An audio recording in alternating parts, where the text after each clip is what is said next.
Right, good morning everybody. So I'm Ed Houghton. It's a real pleasure to be here today to speak to you about the future of work.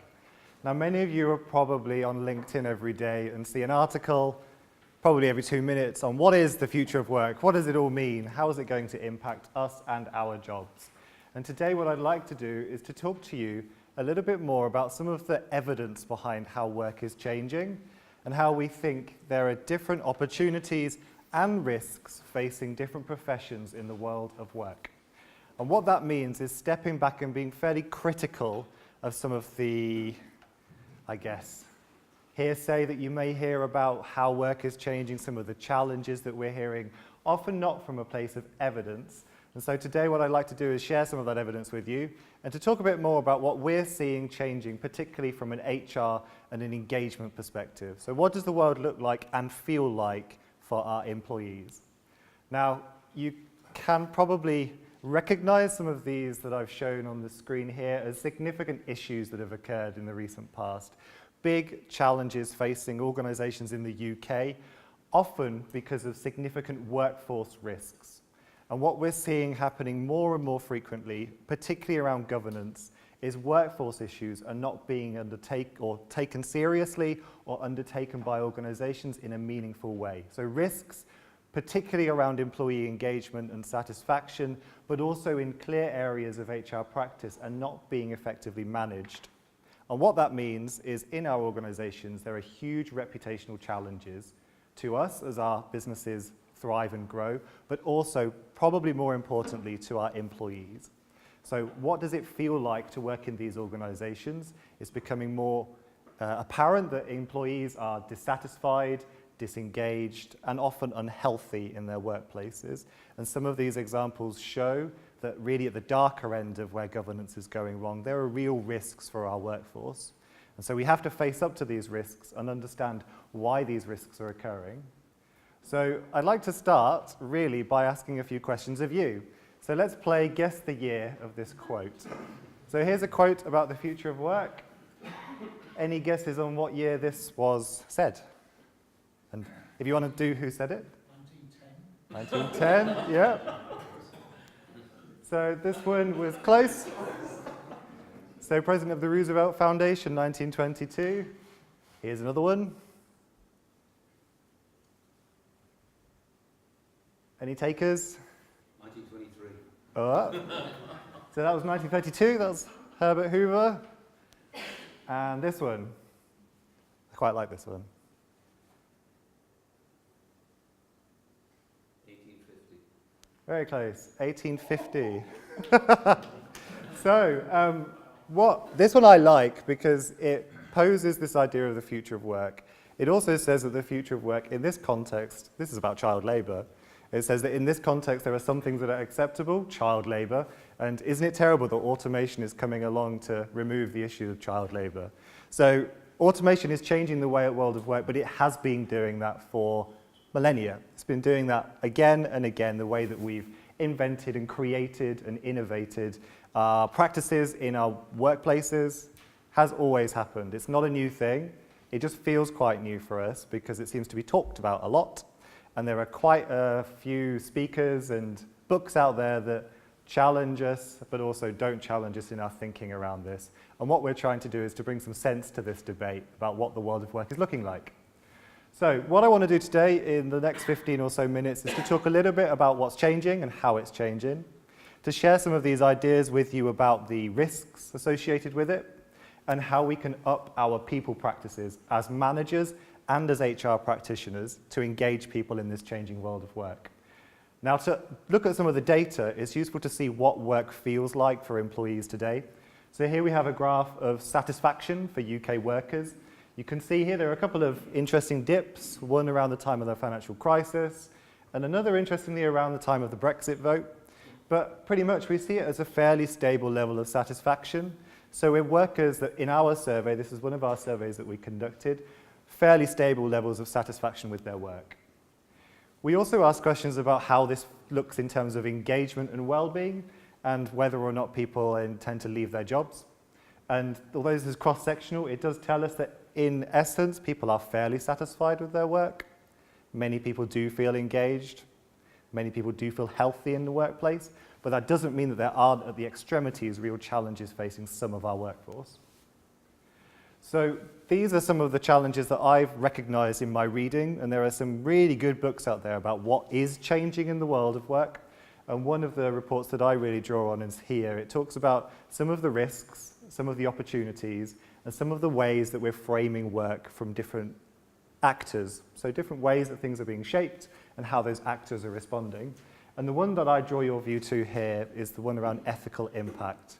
And to me, this debate about the workforce is all about how we view the value of the workforce, the human capital, and how capital is being utilized in our organizations. And I think the ethical element of practice is something that we need to delve into more deeply if we're to understand how the world of work is changing. So ethics in particular is a real area of interest if we're to tackle some of these risks that we keep hearing about every day.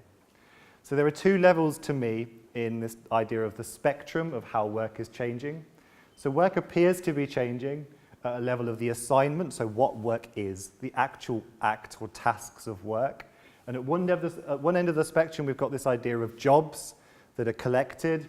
They're built around an employment relationship, which is fairly stable. And at the other end, you have a view of tasks. You no longer have a job. You have tasks that make up that job. And you utilize those tasks in ways which are fairly dispersed. So it's no longer organized in a set of tasks that are clear to you. You will pick and choose different tasks according to what you're doing at that time. Very different to having a job profile. You instead look at tasks. And that means that instead of having a clear market, you have a fairly virtual market. You can pick and choose which tasks you do at which point, and as the market changes, your tasks may become more important or less important. So you then become a bit more of a portfolio kind of employee. You do different tasks at different points. And that's a spectrum, so you will sit along that spectrum of the at the assignment level. Then if you look at how the organization is organized, again, jobs can look very different. So at one end, you've got very self-contained, very detached, unconnected, and fairly rigid structures. So simple levels of structure which are engaging employees, but they don't give much flexibility. At the very other end of that spectrum, you see this idea of being quite permeable. Jobs are very changeable. They're interlinked with one another. Tasks in particular become interlinked between individuals. So you share jobs or share tasks, you become much more collective in your endeavor. And that means that you have a collective and malleable organization. It's no longer a rigid structure. It's something which is fairly fluid. Now, to me, if we look at the data, what does that all mean? Well, at the moment, we see that, in particular, there's not much risk of automation for many countries in the EU. And if you look wider at the OECD, there are certain areas of risk, certain particular geographies that appear to be challenged. You also then can look at certain tasks and jobs. And it's very well known that there are some tasks and jobs in particular that are more likely to be automated. So at the very low end of the spectrum, you've got this idea of food preparation assistants, people who work in cleaning and in caring, and people who work in assembly, far more likely to be automated. Professional task-related jobs such as CEOs, teaching professionals, some medical professionals, far less likely to be automated. So what that says is that we're automating at the task level, and we're still not automating yet at the human capital level. So we're not talking about the creative side. That's where really it's very hard to start to automate until we see a leap in technology. We also have this debate about whether the robots are coming in terms of which organizations are more likely to be automated. And this from the OECD is quite interesting. So if you look at people who are on fixed-term contracts or on who aren't in the gig economy, it's far less likely their tasks will be automated. And again, if you look at workforce size, it's actually lower end of the spectrum workforce size where automation is more likely because the types of tasks being done are very different. And so if you work in an SME or in a medium-sized enterprise, you can get a lot more by automating certain tasks. Whereas actually for larger organizations, it's much, much harder. And that's quite different to what the language is that we hear or read about.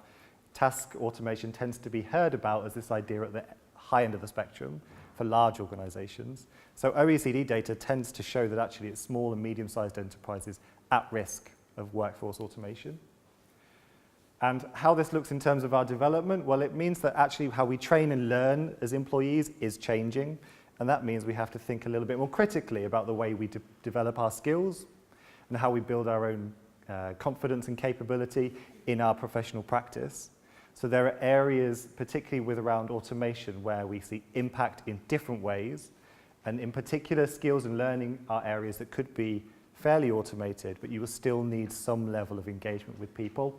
And it's highly unlikely that you will see L&D practice, the development of individuals, becoming automated because of the way that teaching itself is not automatable.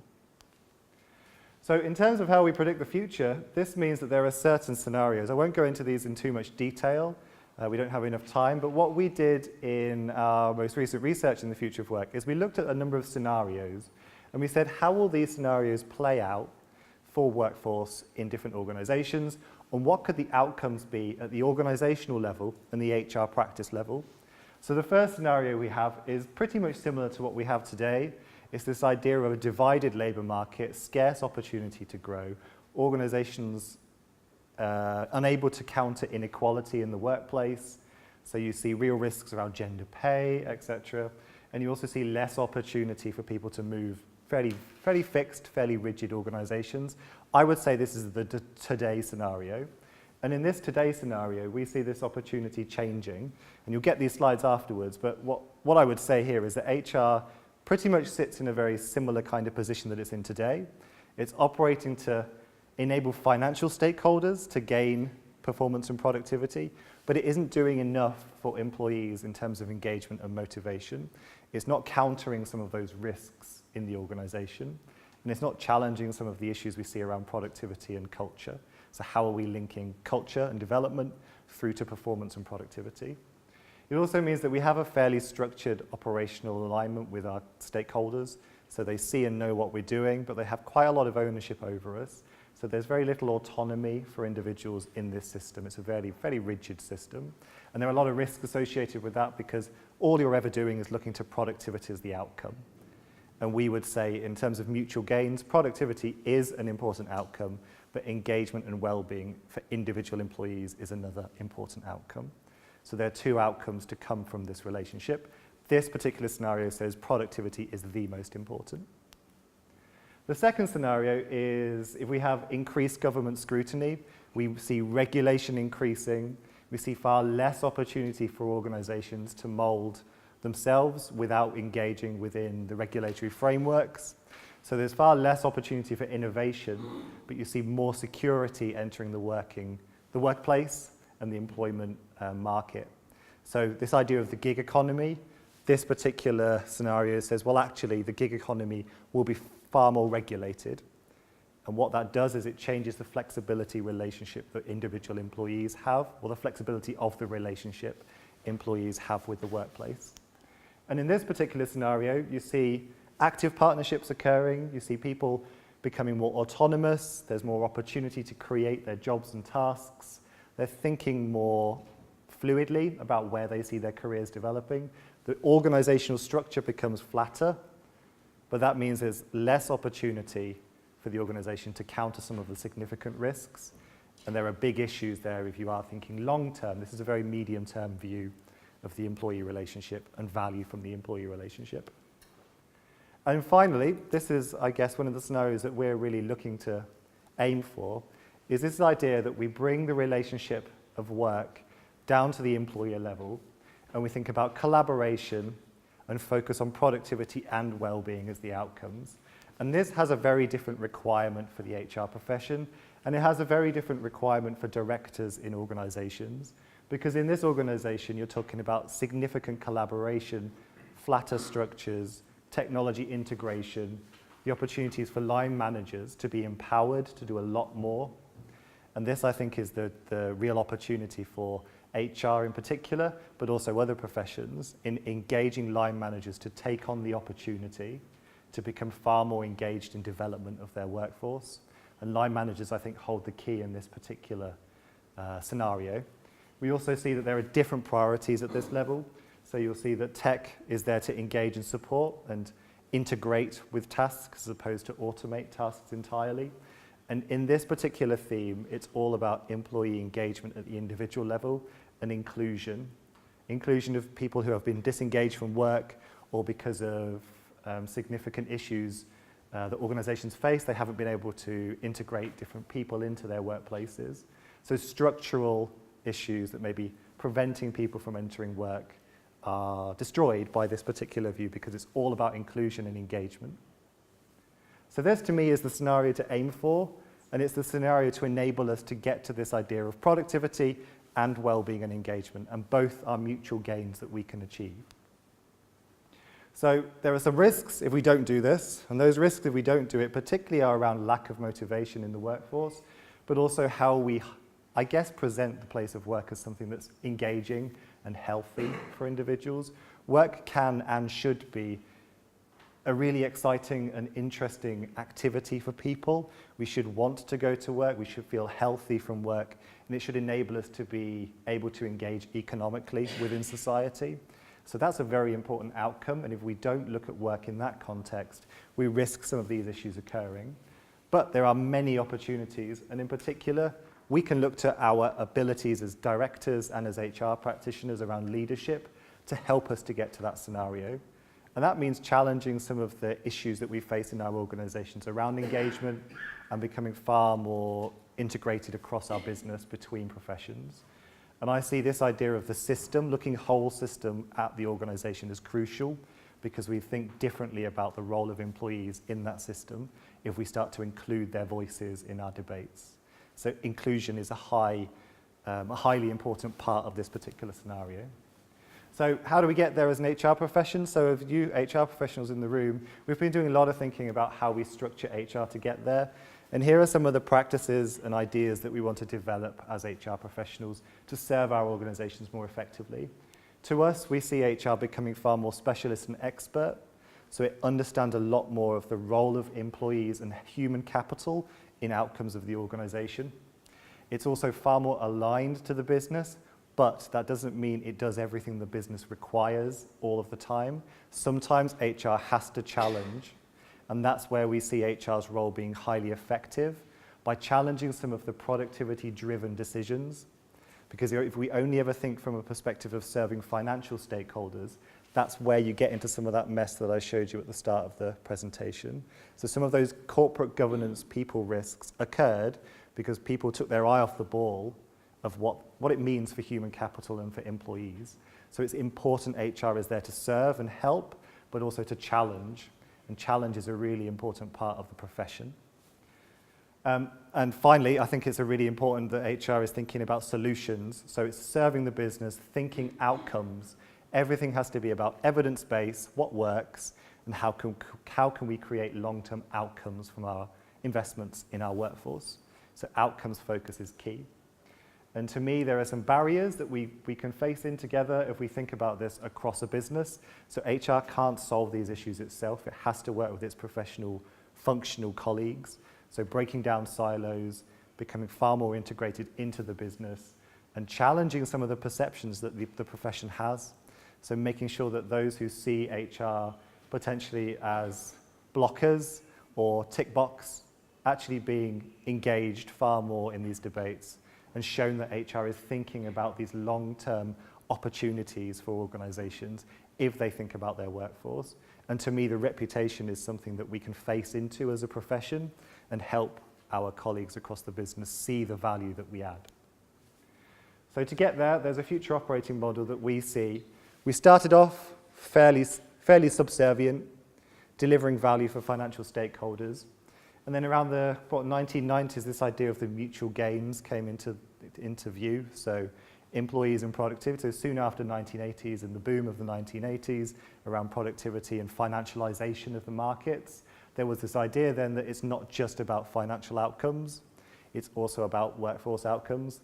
And the way that the technology giants have changed the structures of organizations, digitization has really brought us to a place where now we see organizations as an ecosystem, and that's where we see HR really developing its perspectives. It's an ecosystem of professions serving very many different stakeholders. So no longer do we just serve financial stakeholders. We have to see our place in the wider society. That's a really exciting place for HR to be in because it now sees itself as serving different stakeholders with the business.